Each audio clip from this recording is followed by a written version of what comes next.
Bienvenidos y bienvenidas a Capital Empresa. Hoy arrancamos poniendo el foco en uno de los grandes desafíos que ya no es futuro, es presente, la ciberseguridad. Porque en 2026 el tablero ha cambiado, los ataques son más sofisticados, más silenciosos y lo más inquietante, más personalizados. La inteligencia artificial ya no solo ayuda a las empresas, también está al lado de quienes buscan vulnerarlas. Y mientras tanto, muchas pymes siguen pensando que no son un objetivo, que esto va de grandes compañías y que a ellas no les va a pasar, pero la realidad es otra. Y precisamente esa idea, esa falsa sensación de seguridad es la que conecta con la segunda parte de nuestro programa de hoy. Vamos a hablar de decisiones empresariales, de errores que no se ven venir y de ese punto en el que uno cruza una línea sin darse cuenta hasta que ya es demasiado tarde. Porque en la empresa, como en la vida, no solemos caer por lo que desconocemos, sino por lo que creemos tener bajo control. Hoy hablamos de anticipación, de conciencia y de algo que cuesta mucho más de lo que parece, mirar de frente a aquello que preferimos ignorar. Así que arrancamos Capital Empresa.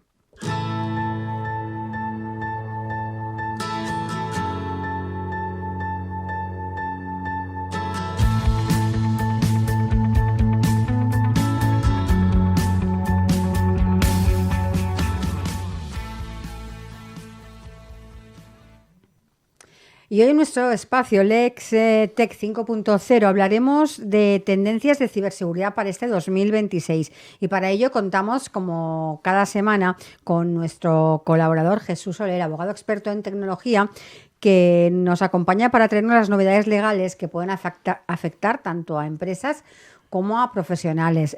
Jesús, bienvenido. Buenos días, ¿qué tal? Bien. Bien. Aquí con la gobernanza a cuestas. Hoy justamente íbamos a hablar de gobernanza al final. La gobernanza es una parte de la compliance, Sí, que es fundamental hoy en día en las empresas. Pero justamente lo que has dicho enlaza con que la gobernanza, que es el control y el gobierno de la información y los datos, es una parte troncal de los ataques de la IA actual. Porque si no tienes un control de cómo funcionan los flujos dentro de tu empresa, no podrás establecer luego las medidas de prevención. Entonces, una de las partes, cuando hemos dicho las tendencias de este año 2006 de ciberseguridad, la parte final era la gobernanza. La parte primera, lógicamente, era la IA. sí, claro, esa está Claro, presente y en primera línea en Exacto. todas partes. Pero justamente, enlazando con esto, la gobernanza justamente es la parte de conocimiento de los flujos de tu empresa, de cómo se mueve la información que te permitirá luego aplicar la IA correctamente. Y que es muy complicado, porque si pensamos en una pyme, bueno, pues los flujos aún así, habiendo personas y habiendo diferentes departamentos, se complica. Pero una empresa ya de un volumen de facturación de 400, 500 o N millones, que tampoco hay muchas, pero que las hay, el sistema de gobernanza y de los flujos de información es una locura. Ya. Entonces, tener en la cabeza ese sistema de gobernanza de la información a nivel de compliance, a nivel de protección legal y a nivel de protección informática, no lo hace una persona sola. Te hace falta un grupo de personas que realmente tengan en la cabeza cómo funciona todo. O que tengas una IA súper potente que te analice muy bien cómo funciona todo. Volviendo al principio, que es la ciberseguridad y cómo está afectando, cómo va a afectar este año, que es la IA, justamente los buenos ya están haciendo experimentos para ver hasta dónde deben protegerse de la IA, y los malos están haciendo experimentos de hasta dónde puede atacar la IA. Es muy divertido. Por ejemplo, los buenos, en un último experimento hace no demasiado tiempo, encerraron a una IA. Estamos materializando o personificando a la IA. Sí, ya. Lo cual dices, bueno, vale, ¿no? Y encerraron, entre comillas, a una IA en una caja electrónica, o sea, también algoritmos. Y le dijeron que escapara. Y tardó N en escapar, pero se escapó.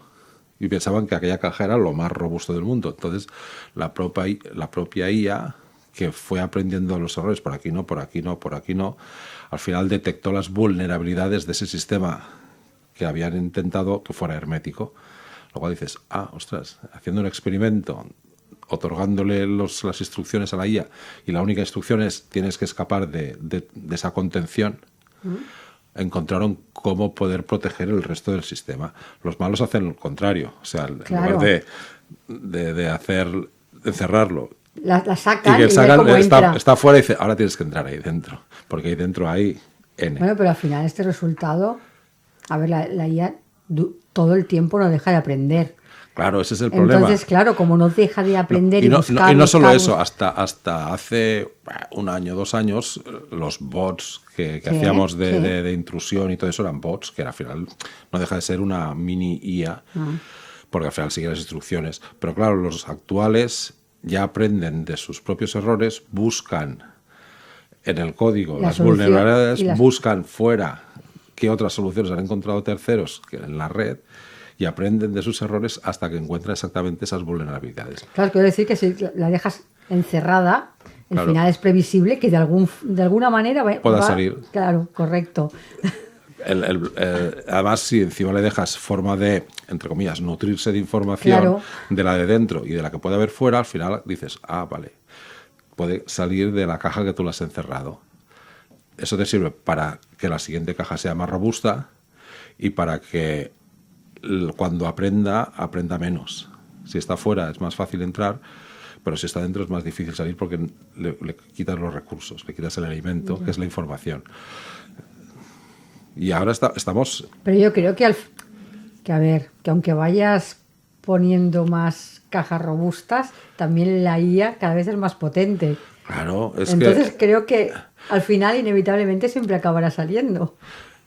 Y al revés, porque la propia IA, que a su vez aprende del resto de la estructura, también robustece lo de fuera. Claro, sí. Entonces dices, ¿en qué punto llegará a la paridad? Decir, bueno, esto es muy robusto y yo no puedo atacarlo porque estoy ayudando a que esto sea robusto. Dices, llega el momento que, al final, como todo, tiene que haber un equilibrio. Sí, claro. Y en ese momento de equilibrio dices, bueno, pero lo que pasa es que el código en sí y el lenguaje, el lenguaje informático cada vez es más potente. O sea, hay un mito en los lenguajes informáticos que se llama Turing completo, ¿no? El Turing completo es aquel lenguaje informático que puede hacer cualquier actividad de la vida humana. Que eso es una entelequia porque al final la vida humana o el cerebro humano llega mucho más allá de lo que todos pensamos que puede llegar. Y hay sistemas que lo llaman Turing completos porque pueden hacer cualquier actividad. Eso es mentira, porque ningún lenguaje informático de momento es capaz de hacer Turing completo, que puede hacer hacer lo mismo que puede hacer un ser humano, porque en sí no tenemos, entre comillas, límites. Pero cada vez se acerca más, esa inteligencia artificial cada vez se acerca más a que pueda conocer o elaborar razonamientos cada vez más complejos. El problema es de raíz de la inteligencia artificial es que yo creo que la inteligencia artificial no es inteligente porque no se plantea dudas. Claro. Entonces, que el ser humano se plantea dudas Sí, claro. existenciales. Sí. El día que una IA se plantee dudas existenciales de quién es, hacia dónde va, ahí tendremos un problema. Gordo además. Gordo además. Pero de momento lo único que se plantea es seguir instrucciones y las instrucciones son cosas concretas. Entonces, bueno, vale. Hasta ahí la inteligencia, entre comillas, es más o menos artificial. El día que se planteen sistemas de ataque y de contraataque, ahí sí que habrá un problema de vulnerabilidades brutal. Que es un beneficio y un gran error. Pero bueno, por eso lo siguiente es la gobernanza. Ostras, ¿cómo puedo hacer para que las herramientas de IA que yo estoy utilizando ahora, los pentest y todas estas cosas, cada vez sean más robustos y me ayuden a robustecer mi sistema? Tenemos un gran problema porque cada vez dependemos más de la nube. Y mientras dependamos más de la nube y del cloud y esas nubes sean siempre de los mismos, bueno, claro, tendremos un problema. estamos en el mismo círculo de siempre. Salvo que estamos en el umbral de la informática cuántica, que no deben de quedar demasiados años para que se alcance, con lo cual pasaremos a otro nivel. Entonces ahí ya veremos.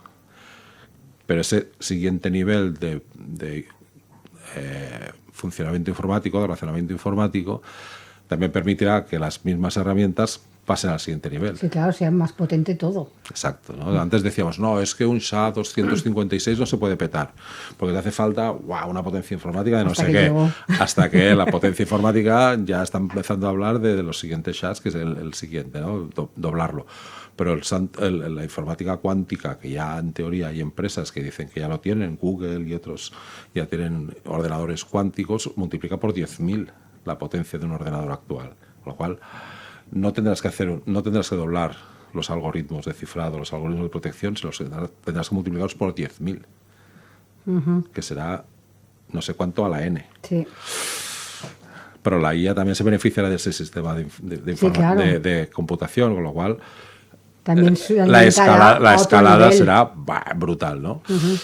O sea, los escenarios de este año está claro que va a ser la IA y cómo vamos a meter gobernanza para conocer cómo funcionan nuestros flujos de información en las sociedades, en las empresas. Y en función de cómo es la empresa, tendrás que necesitar más capacidad de gente que las procese o lo entienda. Pero a su vez, también hay otra tendencia que es que la información cada vez va a tender más a intentar conseguir privacidad, que es hoy en día es materialmente imposible. Porque cada vez, pues sí, yo lo hago, suelo hacerlo, busco aplicaciones nuevas porque van llegando, pum, y ya siempre te dicen, ¿te quieres registrar con Google? Pues sí. Sí, porque al final acabamos dando el botón. Has dado tus protocolos de Google a 200.000 gentes que no sabes lo que hay detrás. Ha salido una nueva IA que hace, yo que sé qué, ostras, me voy a registrar, voy a probarla. Que acumula todas las IAs por 20 euros al mes, los que te cuestan 10.000. Regístrate con Google. Entonces, el truco del almendruco, pues tienes una cuenta de registro de Google que es la de cosas raras, donde ahí no está tu información, está la información de pruebas. Está la información de tu perro o de quien sea, ¿no? Dices, esa es la de pruebas y ahí sí. Luego si buscas en Google vulnerabilidades de tus contraseñas, ves que tac, están comprometidas. ¿Por qué? Porque tú te has registrado en una plataforma para hacer pruebas, Y eso son lo que las IAs buscan. Y las IAs al final consiguen concatenar correos o información. O sea, yo la información de mi correo profesional con la información de otro correo más la información del correo de pruebas, al final, como vienen de la misma IP, supongo que no acaban de tener rápido que si viene de la misma IP, esta también está en la misma IP y ha salido de esta misma IP y el email del ordenador es N, lógicamente este y este es el mismo, con lo cual voy a probar las contraseñas que ya pete en este. Y como somos tan zoquetes de que no utilizamos sistemas de contraseñas que se autogeneran porque es un follón, pues al final acabas poniendo la de siempre. La misma de toda la vida. Que es el cumpleaños de tu perro o el no sé qué, ¿no? Dices, Con lo cual, esta que pensabas que era robusta acaba vulnerada porque la IA se dedica a recopilar información. Entonces, el gran debate de ahora y de ahora en adelante es la privacidad y lo siguiente es la privacidad de datos de salud. Bueno, que es el otro gran escenario donde las IAs y la ciberseguridad está muy floja. ¿Por qué? Pues porque ahora cualquier chisme recoge datos de salud. Cada vez más. O sea, pones un formulario para conseguir que te hacen una oferta de un seguro y ya te están preguntando información de salud y te lo están preguntando por web. Y no solo eso, sino todo lo que llevamos conectado. Bueno, sí. Relojitos, todo, historias, pulseritas y más pulseritas. Que también con nuestra cuenta de Google van maravillosas. Todo. Sí, ahora las pulseritas, la última tendencia son las que de suscripción que encima te hacen un análisis, bla, bla, bla, no sé qué. Claro, es que está ahí todo. En Estados Unidos había un debate sobre ¿cómo se llama? Pleo. Bueno, hay una correa, una pulserita que es muy mona, que lo utilizan los deportistas pro, ¿no? Sí, que en el último Roland Garros, no sé dónde, una tenista se lo hicieron quitar, porque eso podía dar información a su entrenador, que a su vez es tal, y eso está prohibido. ¿No? Entonces le dijeron, no, es que no lo puedes llevar. Me parece que en Australia sí que se lo permitieron, pero en no sé dónde ya dijeron, no, ya sabemos de qué va la película. Y en Estados Unidos hay grandes debates sobre la información médica que da estas pulseritas. ¿A dónde van a parar? si esa información es médica de verdad o no, y los médicos ya han dicho que cuidado, y entonces hay pugnas por propiedad intelectual y esos datos, y que esos datos de encima suben a una plataforma que han montado 2 chicos que hicieron no sé qué, que luego recibieron un montón de millones y que dices, no, yo solo lo subo a una plataforma de Google, de Xiaomi, de Huawei, de Apple. Ostras, sí, pero ¿qué detrás? No, el anuncio de Apple de que la seguridad es lo más importante en su reloj y los datos médicos, digo, bueno. Bueno, es el típico mito de que en un Mac nunca se le puede atacar, nunca le entran virus. Sí, le entran virus en los Macs. Le entran Imagino virus. Que sí. Sí, poquitos, eso sí, le entran muy poquitos. Pero les pueden llegar a entrar virus porque al final los malos también les mola atacar un Mac o un iPhone. Más que él. O un iPhone o cualquier cosa de estas, ¿no?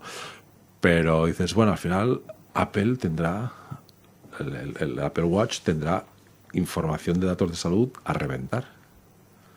Huawei tendrá datos de salud a tope. Es que además cada vez estamos más conectados para todo.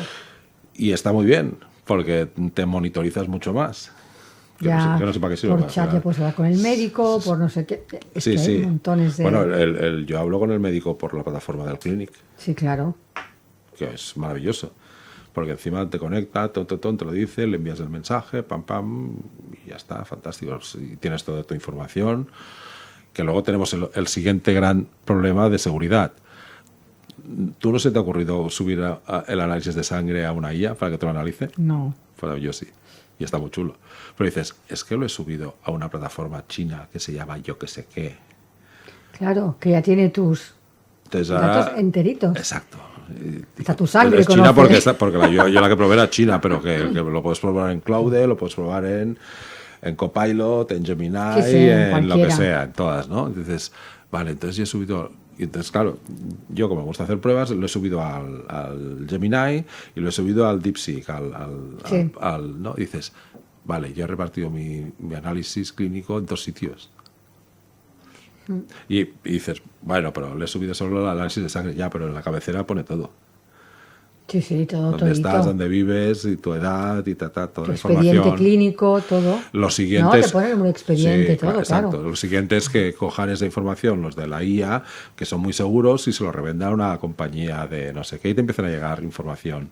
¿Tal? Lo siguiente es, otro de los mitos que justamente lo estaba leyendo, es que la propia IA hace que el mito de que siempre decimos que Google o Apple está escuchando siempre lo que decimos, es cierto, y la propia IA ya se dedica a rebuscar y a colocarte los anuncios de lo que sea.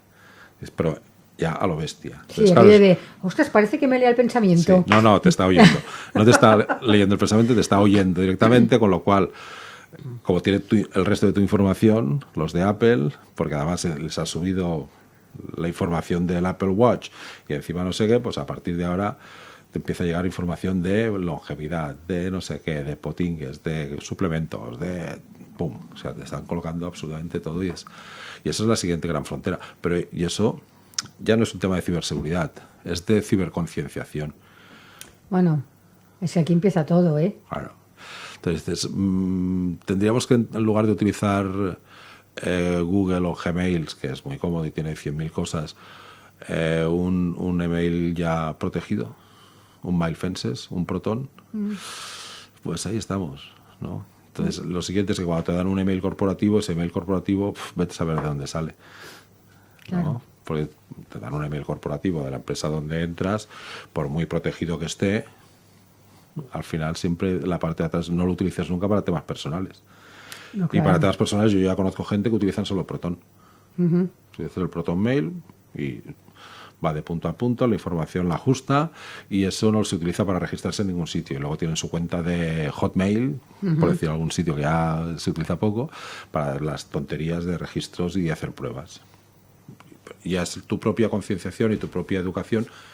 Y la siguiente gran frontera es que habría que enseñar a los niños desde muy pequeños ciberseguridad. Que ese debate lo abriremos el próximo día, abriremos un debate sobre si los menores tienen que acceder o no a las redes. O sea, Bueno. en Estados Unidos el debate ya existe y ya empiezan algunos estados a prohibirlo. En España hay una proposición de ley para prohibir que los menores no puedan acceder hasta los 16 años. Sí. Y ese gran debate está abierto en casi todo el mundo.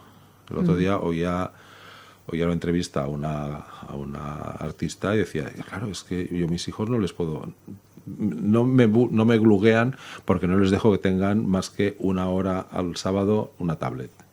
Porque hasta que no tengan 16 años, no les dejaremos tener móviles. Pero claro, el resto de su alrededor, de toda esta gente, todos los niños tendrán sus móviles, sus tabletas. Y ese gran debate de la ciberseguridad es que la ciberseguridad tiene que empezar por uno mismo y desde el colegio. No ya porque no entren en sitios que no tengan que entrar, sino que hay que acostumbrarlos a que no cedan la información que no deberían ceder. ¿Vale? Sí, el otro día tuve aquí una entrevista que hablamos de eso, de ciberseguridad, y decía eso, por mucha protección que pongamos, por muchas barreras, por mucho que instalemos, tiene que empezar todo desde la formación y desde la concienciación. Si no, el último botón siempre lo aprieta un humano. Exacto. No, y siempre eres tú el que dices, ay, qué bien, una herramienta para... Siempre decides tú. Mira, yo tengo no sé qué sistemas puedo tener para cuidarme. Y lo preguntas a una IA, y esa IA ya tiene tu IP, te has registrado con un correo de Google o de Apple o de lo que sea, con lo cual ya sabe que tú además tienes eso o alguien de a tu alrededor, pero normalmente eres tú. Y ya tienes un montón de información y lo siguiente es que ya te van a bombardear para lo que sirve esa información, para enviarte publicidad y para que compres. Claro. Porque al final, de las IAs y todo lo que queramos, al final lo que hay es pasta, es dinerito. Lo que pasa es que estamos hablando de todo esto y si me centro en el que hablamos de las pymes, hablamos de todo esto de ciberseguridad y veo a las pymes, es la sensación que tengo yo desde fuera, que les queda todavía... Les queda mucho recorrido, pero justamente, volviendo al principio, la IA te permite acortar muchísimo ese terreno. Sí, claro. O sea, mientras te permite ir más rápido, hace 4 años tú decías, no, hay que hacer un pentest de sombrero blanco. Y tú dices, Y ahora tú le dices a una IA, explícale en un tal lo que es un pentest y cómo se hace y tal. Y ahora búscame una IA que me pueda hacer un pentest y no sé cuánto. Y encontrarás cuatro IAs o 4 plataformas de tal que ya te hacen diciendo una URL o haciendo un dominio que te van a hacer cómo está ese dominio. Yo he hecho muchas pruebas por ejemplo, de marketing. Dime cómo está el SEO de tal URL y te hacen una radiografía. Sí. Y lo misma radiografía te la pueden hacer por la seguridad. ¿No? Lo que hace años el WordPress era un coladero, ahora cada vez el WordPress está más protegido. ¿Por qué? Porque le aplican capas de IA que le ayudan a proteger. Y las pymes lo que hacen es, o tienen que hacer es, apoyarse en lo mismo que es el problema, que es la IA. Entonces, esa IA te permitirá, a su vez, acelerar procedimientos que antes no podías acelerar. Igual que ahora utilizas una IA, un Cloud, una cosa de estas, o el Cloud Club, todos estos que están saliendo, para mejorar tus procesos, generar Excel, generar documentación, lo mismo tienes que utilizar el Cloud Code para generar protección. Diséñame un sistema de hacer no sé cuánto, no sé qué, vigila todo mi procedimiento y hazme un informe. Entonces la IA te acortará y abaratará todos esos procedimientos. Sí, eso también. Claro. Y cada vez la popularización en que en todas partes salga temas de IA es que a los gerentes, a los gestores cada vez más dicen, voy a hacer una prueba en Cloud Code a ver que me entren en mi dominio y que me digan las vulnerabilidades, ¿no? Y la IA hace unas cosas tremendísimas. Las gratis hacen cosas tremendas, las de pago ya son brutales. Porque yo he llegado a desproteger ficheros que estaban protegidos porque tenían errores dentro, que estaban mal. Y dijo, desprotégeme este fichero, búscame los errores, resuélvemelos y dadme un fichero que esté bien hecho y esta vez que sea funcional. Y tú lo haces. Es una pasada. Con lo cual dices, por lo mismo tienen que hacer las pymes en ciberseguridad. Analízame mi empresa, analíceme mi servidor, analíceme esta URL o este DNS y dime qué vulnerabilidades tiene y solucioname y proponme soluciones que sean fáciles, gratuitas o que sean lo que sea. Entonces, todo eso te avanza semanas o meses. O sea, es un peligro, pero también es una oportunidad. Al final todo es el equilibrio. Hay que encontrar el equilibrio. Todo es materia de equilibrio. Pues Jesús, ya estamos en tiempo, como siempre. Muchas gracias por la información. La semana que viene tenemos tema de los menores y acceso a las redes en todo el mundo. Pues nos vemos la semana que viene. Los temas no salen así uno por otro. Hasta la semana que viene. Hasta luego.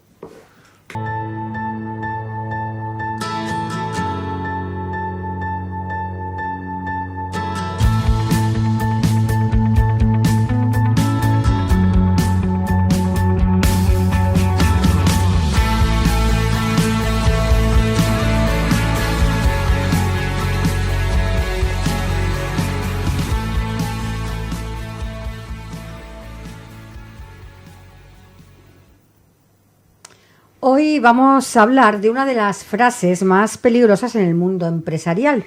Esto a mí no me va a pasar. Porque muchas veces los problemas no llegan por sorpresa, llegan porque no quisimos verlos a tiempo. Decisiones que parecían seguras, señales ignoradas, confianza excesiva. Y es que en empresa el verdadero riesgo no siempre está fuera, sino en creer que uno está a salvo. Para poner el foco en todo ello, hoy nos acompaña Miquel Pino, mentor de empresarios, con quien vamos a hablar de anticipación, de errores y de esa fina línea entre el control y el autoengaño. Miquel, bienvenido. Hola, ¿qué tal? Muy buenas. Un placer estar aquí. Miquel, para empezar, tu último libro parte de una vivencia personal. ¿Qué te pasó exactamente para escribirlo? Bien, pues el 9 de abril del 2023, un domingo, salía con mis compañeros pues en bicicleta con la mountain bike. Y bueno, pues en un recorrido íbamos a ir a un lugar pues a desayunar, San Miquel de Campmajor, en concreto, en la zona del Pla de l'Estany, en Banyoles. Y bien, pues en una curva había un agujero que no vi, allá se puso la rueda de la bicicleta, di un par de vueltas y tuve un accidente muy grave. Tan grave como que, bueno, aparte de que conllevó que me tuvieron que sacar pues con un helicóptero, el tema está en que me llevó pues unos cuantos meses en silla de ruedas, unos cuantos meses más pues de recuperación con unas muletas, y estuve un año pues en plena recuperación de este accidente. Y Miquel, ¿en qué momento te diste cuenta de ese a mí no me va a pasar, te estaba pasando? Pues sí, son reflexiones que nosotros, los que tenemos negocio, los que ayudamos a los empresarios, en este caso como mentor, pues también a tirar los negocios hacia adelante, nos gusta siempre pensar en positivo, nos gusta siempre ser constructivos y nos cuesta mucho el ser pesimistas o el planificar escenarios pesimistas. A partir del momento en que esto nos pasa, como fue en mi caso con este accidente, bien, pues te se cae el mundo y dices: ostras, ¿estoy yo preparado para poder de alguna forma solucionar este gran problema que me sugiere ahora pues este accidente? Afortunadamente, como que estoy aquí y lo puedo explicar, doy gracias, pero ciertamente no estaba previsto. Después de esta reflexión que nos estás haciendo, ¿crees que los empresarios vivimos demasiado en la negación? Bien, no sé si es la negación, aunque sí siento por experiencia que muchas veces en lo que vivimos es en un falso control de la situación. Nos gusta pensar en positivo, nos gusta pensar en incrementar las ventas, las facturaciones, las plantillas, el consolidar nuestro negocio, y raramente nos planteamos contingencias de tipo un accidente, tipo una enfermedad, tipo me puedo morir o tipo me puedo separar pues de mi pareja, con los problemas que esto conlleva. Si tuvieses que resumir el aprendizaje más incómodo de esta experiencia, ¿cuál sería? El ser consciente de mi vulnerabilidad. El ser consciente de que, acostumbrado pues a la resiliencia, acostumbrado a la lucha, acostumbrado a tomar decisiones, a liderar y a controlar, el darme cuenta de que no me podía mover, de que estuve 3 meses en una silla de ruedas, de que me lo tenían que hacer todo, de que dependía de los demás, de que debía confiar de los demás y que además mi equipo, en este caso en mi negocio, debía tirar hacia adelante prácticamente sin mí. ¡Wow! Eso fue un aterrizaje de conciencia muy bestia. Uh-huh. Como resultado de esta experiencia, escribes este libro, el que tenemos hoy aquí, en el cual apuntas una serie de consejos, ¿no?, que van dirigidos a los empresarios para que se quiten de la cabeza esa frase, ¿no?, la que hemos dicho al principio: esto no me va a pasar, sí. No me va a pasar a mí. ¿Cuáles dirías tú que son los errores más comunes, pensando en esa frase, que cometen los empresarios sin darse casi cuenta? Pues muchas veces los errores más comunes suelen ser inconscientes por ese falso control que a veces entendemos que tenemos, Y para mí uno de los errores más importantes es el no plantearse el hecho de decir, oye, ¿qué pasaría si por lo que fuera estás 3 meses fuera o 1 año fuera de tu empresa?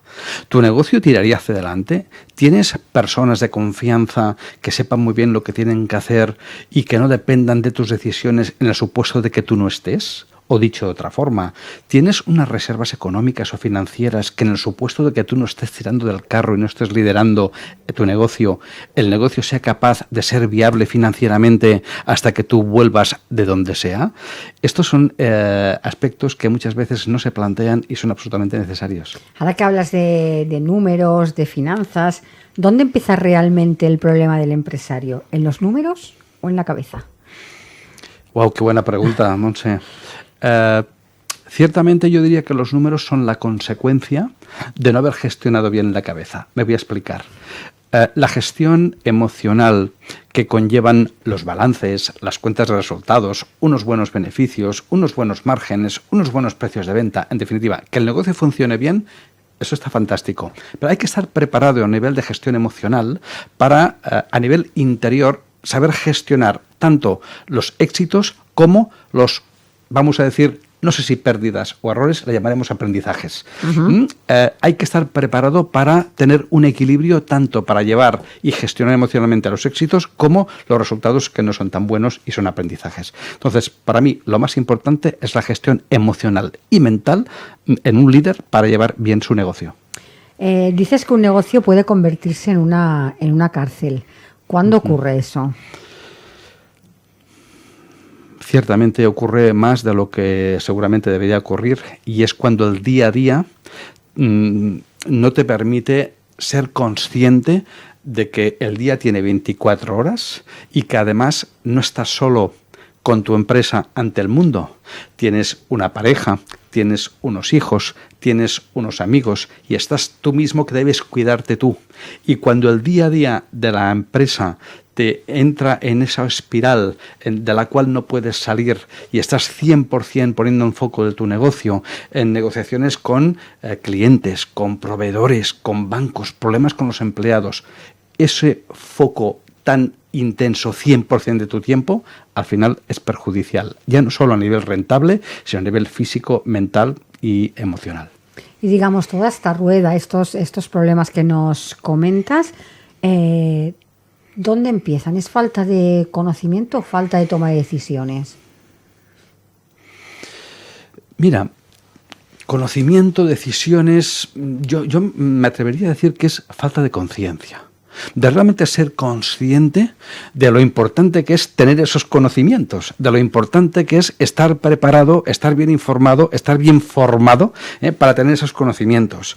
Y esos conocimientos, desde la conciencia, te van a permitir tomar las mejores decisiones desde dentro hacia afuera para optimizar la situación que tengas que vivir en función de la contingencia, del problema, del accidente, de la enfermedad o de lo que tengas que, de alguna forma, gestionar. ¿Dirías que hoy en día ser empresario está sobrevalorado? Bien, no sé si sobrevalorado. En todo caso, me gustaría entender, para hablar el mismo idioma, qué entendemos por sobrevalorado como empresario. Porque hoy día ser empresario, yo diría que hay que ser muy guerrero. Hoy en día ser empresario implica cumplir con mucha disciplina, mucho esfuerzo, mucho trabajo, mucha perseverancia y muchos impuestos y muchas contribuciones y mucha burocracia. Dicho de otra forma, desde mi punto de vista, y hablo por mí y por todo lo que vivo en el día a día, hoy en día ser empresario pues tiene muchísimo mérito, y hoy en día ser empresario es ser un Superman o una Superwoman. Llevas más de 30 años acompañando a empresarios y más de 1000 mentorizados. ¿Qué has visto repetirse una y otra vez? Pues lo que he visto repetirse una y otra vez ha sido en muchos casos la falta de conciencia en lo importante que es gestionar emocionalmente la empresa. Y digo, fíjate, gestionarla emocionalmente. No hablo de gestionarla económicamente, financieramente, a nivel de marketing, de ventas, de recursos humanos. No. El ser consciente de que lo más importante en la empresa para que tire hacia adelante, la columna vertebral eres tú. Con lo cual, el denominador común es que muchas veces el empresario no se cuida físicamente, porque no tiene tiempo, no se cuida mentalmente, porque no sabe ni cómo tiene que hacerlo, no se cuida emocionalmente, porque no tiene la formación o una ayuda. Eso en general, los pequeños y medianos empresarios, que somos el 95% de la estructura económica, por lo menos en Cataluña y también en España, funcionamos así. Y cuán importante es darle la vuelta a esta situación y ayudarles. Tú has montado varias empresas. ¿Qué te enseñó la realidad que no te enseñaron los libros? Bueno, la teoría es muy interesante y es necesaria, pero no es suficiente. O sea, estar en la universidad, tener unos cuantos másters, incluso hacer de profesor en la universidad, pues como ha sido mi caso y en algunas escuelas de negocios, es muy interesante, aunque cierto es que la experiencia, la práctica, el cambio diario que tiene el mercado es el que realmente te enseña. Tener unas bases, unos pilares teóricos está muy bien, pero al final tú tienes que ser muy camaleónico. Tienes que tener una capacidad inmensa, primero, de tener una formación continua para adaptarte a las nuevas necesidades que el mercado nos está demandando. Y segundo, esa formación debe ser continua porque, fíjate, bueno, no vamos a hablar de inteligencia artificial, ¿no? Pero por ejemplo, ¿no? En estos más de 30 años, fíjate, yo cuando empecé, pues no había Internet, ¿no? Después entramos en el mundo de Internet, con lo que esto representó en su día. De hecho, no había ni móviles. Mi móvil pesaba 2 kilos en su momento. Hoy en día ya estamos también trabajando con los agentes de la inteligencia artificial en diferentes ramas, ¿no? O sea, fíjate la capacidad que hemos de tener los empresarios de ser camaleónicos y adaptarnos y formarnos siempre. ¿Cuál dirías que ha sido tu mayor error como empresario? Wow. Lo tengo claro.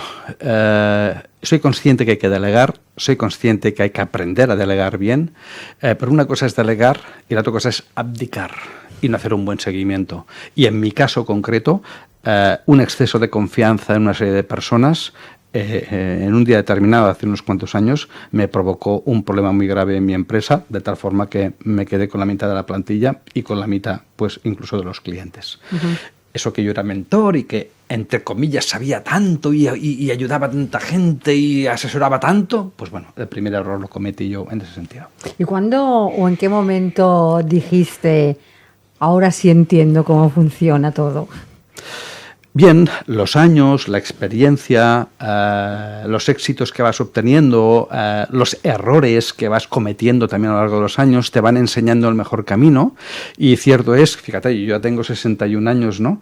Y justamente cuando cumplí los 50, que tomé la decisión de abrir el abanico de mi negocio también al mundo online. Entonces, antes trabajaba siempre presencialmente, visitando las empresas, todo el día con el coche para arriba, coche para abajo, comida aquí, desayuno allá, cena aquí, con uno, con otro, hoteles, etc. Y hace 11 años abrí la puerta a entrar en el mundo online, cuando yo no tenía ni idea de lo que era el mundo online. Y a partir de este momento fue cuando yo dije, ostras, ahora es el momento en que yo tengo que volver a aprender, tengo que volver a formarme, tengo que invertir en formación, y a partir de aquí me di cuenta de que toda mi formación y mi experiencia era un gran activo para estar mucho más seguro y también romper mis creencias limitantes, que había tenido muchas, sobre todo para pasar del offline al online. Hoy, si hoy en día alguien tiene una pyme y se encuentra en ese momento de que se siente estancado, ¿por dónde debería empezar para empezar a de nuevo fluir? Pues te diría que haciendo una reflexión de humildad y dejándose ayudar por alguien que haya pasado por aquí. O sea, porque muchas veces el estar dentro del bosque, los troncos no te permiten ver el bosque. Si abres la puerta por confianza a alguien que te pueda ayudar, que ya haya pasado por aquí, que conozca cómo hay que gestionar las diferentes fases de crecimiento que pueda tener una empresa en función de donde se encuentre cada uno, eso va a ayudar a acelerar sus resultados. Con lo cual, desde mi punto de vista, lo que le aconsejaría es, bien, vamos a hacer un análisis y un balance de la situación actual, por supuesto. Aquí te podía hablar, pues, puntos débiles, puntos fuertes, amenazas, oportunidades, estas cosas que conocemos muy bien, pero iría más allá, incluso a nivel nivel personal, ¿cómo estás? ¿Qué es lo que quieres? ¿Qué es lo que te apetece? ¿Cómo estás con tu pareja? ¿Cómo estás con tus hijos?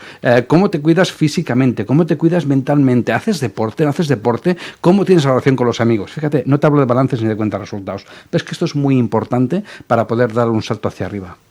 ¿Qué decisiones suelen evitar los empresarios y que son precisamente las que lo cambiarían todo? ¿Podrías formularme la pregunta, Sí, por favor? ¿qué decisiones los empresarios evitan plantearse ¿Sí? y que precisamente son las que igual lo cambiarían todo? Igual viene un poco por lo que me comentabas ahora de Sí. no hago un balance de números, sino hago un balance de... Sí, pues totalmente de acuerdo. Pienso que uno de los puntos más débiles que tienen los empresarios, por lo menos por mi experiencia con los que yo he ido trabajando, que son unos cuantos, más de 1000, como bien decías antes, es el no mirar hacia adentro y solo mirar hacia afuera. El no ser conscientes de cómo y de qué forma deben cuidarse ellos, que son esa columna vertebral, y ese cuidarse ellos personalmente, físicamente, mentalmente, emocionalmente, espiritualmente y materialmente. Claro. Ese cuidarse ellos desde este punto de vista es lo que cambia la posibilidad de crecer, de consolidarse, de ganar más en todos los ámbitos. ¿Se puede crecer sin perder calidad de vida o es un mito? No es un mito. No digo que sea fácil, pero no es un mito. Ahora bien, requiere de experiencia, requiere de acompañamiento y requiere tener muy claro el propósito, tanto a nivel personal de la vida de la persona empresario, como el propósito a nivel de negocio, y buscar ese punto de equilibrio, que no es matemático, ¿eh? Pero si uno es consciente de que la vida es un regalo, de que cuán importante es, si te sientes realizado, tener un negocio en el que puedas ayudar a personas a solucionar sus problemas, o con tus productos poder satisfacer sus necesidades, cuán importante es encontrar ese punto de equilibrio en el que te sientas feliz en tu casa, contigo, con tu pareja, con tus hijos, con tus amigos, y que te sientas feliz también pues con tus clientes, con tus proveedores, con tus equipos. Ese punto de equilibrio para mí es clave para hacer que el negocio crezca y tú también. Ahora que me hablas de felicidad, ¿qué significa para ti ser un empresario feliz? Qué pregunta más bonita. Para mí ser un empresario feliz es sentirte en paz y sentirte en calma y en tranquilidad con todo aquello que estás haciendo. ¿Qué entiendo yo por ser feliz? Pues sentirte realizado como persona, sentirte realizado con aquello que estás haciendo en tu negocio y que está cumpliendo con un propósito en tu negocio, pero a la vez sentirte realizado a nivel personal, con tu pareja, con tus hijos, con la formación que tú estás haciendo de una forma periódica. Ese punto de equilibrio para mí es primordial. ¿Qué más? El ganarte bien la vida con aquello que tú has creado y que eso te permita, delegando bien en tu equipo, disponer de tiempo para poder disfrutar de la vida. Eso para mí es ser feliz. Si pudieras hablar con el Miquel de hace 20 años, ¿qué le dirías? Wow. Con el Miquel de hace 20 años diría: Miquel, frena. No en B. No trabajes tanto, no hagas tanto, que está bien. Yo le diría: haz más introspección, haz más retiros, haz más reflexión, haz más meditación, haz más yoga para permitirte conocerte tú mejor y a partir de aquí después tomar decisiones en el exterior que seguro que te van a ser más rentables. Volviendo al libro que has escrito, ¿Sí? El título ya es bastante significativo, pero ¿qué es eso que nunca creemos que nos va a pasar? Sí. De hecho, el título, Nunca digas, a mí no me va a pasar, va en la línea de que nosotros los empresarios, o en este caso mi figura como mentor de empresarios, siempre lo vemos todo en positivo, queremos ser positivos, queremos tener esa mentalidad siempre constructiva. Con lo cual, nunca pensamos en escenarios negativos y es absolutamente necesario el ser conscientes de que nos pueden pasar cosas. Entonces, el nunca digas, a mí no me va a pasar, es ayudarte a prepararte con esas 27 claves que escribo a cómo tienes que prepararte tú personalmente y profesionalmente para superar, bien, pues algún problema que seguro vas a tener, y malo si no piensas que puedes tener algún problema. Entonces es para mí básico el prepararse inicialmente para poder superar cualquier contingencia. Nos acabas de comentar, el libro nos da 27 claves para que no nos pasen cosas sin preverlas. ¿Cuál dirías de esas 27 claves que es una de las más importantes? Pues, todas son importantes, pero... Sí, por supuesto, todas son importantes, pero si me tuviera que quedar con una palabra que fuera el denominador común, hablaría de conciencia. O sea, el ser consciente de lo que representa ser empresario, el ser consciente de lo que representa ser padre de familia, el ser consciente de lo que representa el crear un equipo y el prepararte por si mañana tienes una enfermedad, tienes un accidente, por si te mueres. He ido a entierros de clientes, sé de lo que estoy hablando. Entonces, el ser previsor, el tener esa mentalidad anticrisis, el estar preparado a nivel de gestión emocional, para mí eso es básico. ¿Qué señales de alarma solemos ignorar en un negocio?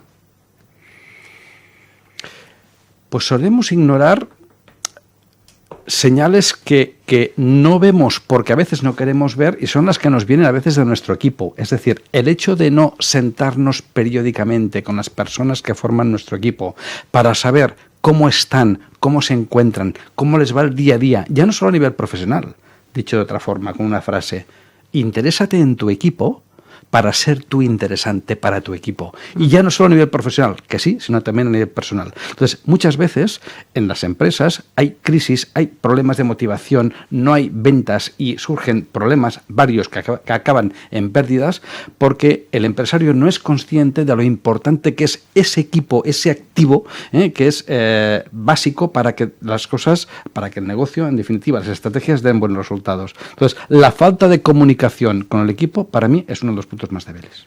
Miquel, ¿qué frase te gustaría que se quedase grabada a quien nos está escuchando hoy? Pues la frase que me gustaría que quedara grabada es que leyendo el libro, nunca digas a mí no me va a pasar, te quedes con que ser feliz es un objetivo vital. Y si estás bien preparado y cumples con estas 27 claves, no sé lo que te acabará pasando y sé que te pasarán cosas, pero sí sé que vas a vivir con más paz y con más tranquilidad y serás más feliz. ¿Qué es lo que nunca volverías a hacer como empresario? Lo que nunca volvería a hacer como empresario sería el haber tenido un exceso de confianza y el no haber sabido delegar como tenía que haber delegado en su momento para que no tuviera las crisis que he vivido por no haber sabido delegar. Miquel, ya para ir finalizando, pregunta súper importante: ¿dónde encontramos tu libro? Bien, gracias. Pues mi libro lo podéis encontrar pues en la Casa del Libro, aquí mismo, ¿no? En Passeig de Gracia y, en fin, en todas las librerías, en definitiva, pues en Abacus, en fin, en todas las librerías se puede encontrar y, por supuesto, también en Amazon. Y será un placer, por supuesto, sé que va a ayudar. Mi experiencia sé que es útil para muchas personas. Ya tenemos la suerte de tener feedback sobre la lectura. Todos dicen que es fácil de leer, es muy práctico, es muy útil. Con lo cual, pues invito a que nos preparemos para ser más felices y ojalá no nos pase nada. Pues Miquel, muchísimas gracias por haber pasado por nuestro programa, un placer. Gracias. Y nosotros volvemos mañana, así que les espero como siempre en Capital Empresa. Hasta mañana y feliz día.